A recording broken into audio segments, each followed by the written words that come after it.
Vegna þeirra aðstæðna sem nú upp í þjóðfélaginu þarf að auka innstreymi erlends fjármagns í landið og nýta orkuna til atvinnusköpunar, segir Jón Gunnarsson, þingmaður Sjálfstæðisflokksins.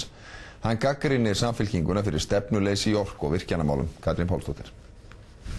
Jón Gunnarsson, þingmaður Sjálfstæðisflokksins í Suðvesturkjördæmi, segir að það sé nauðsynlegt að auka útflutningstekjur og skapa atvinnu og því eigi að halda áfram þeirri uppbyggingu í orkumálum sem hafin var af síðustu ríkisstjórn. Nú sé staðan þannig að samstarfsflokkur Sjálfstæðisflokksins í ríkisstjórn, Samfylkingin, sé ekki með eina ákveðna stefnu í orku- og virkjanamálum. Það sé ekki samstaða málið. Það stutt síðan að við leituðum að fyrirtækjum til að koma til landsins til þess að hafa sína starfsemi hér á landi og það tókst þegar Alcoa kom til landsins og það eru mörg áhugaverð fyrirtæki að skoða hér uppbyggingu fyrir sína starfsemi. Á sama tíma erum við að flauta hér út af virkjanaframkvæmdir sem að gera þessum fyrirtækjum erfitt fyrir.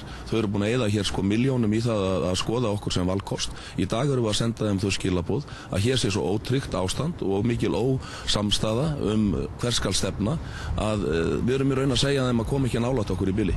Jón segir að fulltrúar Samfylkingarinnar verði að hætta að tala tungum tveim og koma sér saman ákveðna stefnu í orku- og virkjanamálum, annars tapist tækifæri til að byggja upp atvinnu.